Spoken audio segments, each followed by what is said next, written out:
নবী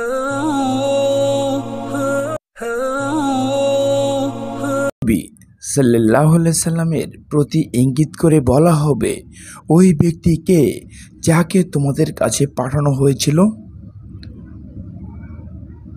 বিশ্বাসী মুসলিম বা মুমিন বান্দা সঠিক উত্তর দেবেন, আমার রব আল্লাহ, আমার ধর্ম ইসলাম, আমার নবী হজরত মুহাম্মদ সাল্লাল্লাহু আলাইহি ওয়াসাল্লাম, অথবা ইনি হলেন প্রিয় নবী হজরত মুহাম্মদ সাল্লাল্লাহু আলাইহি ওয়াসাল্লাম।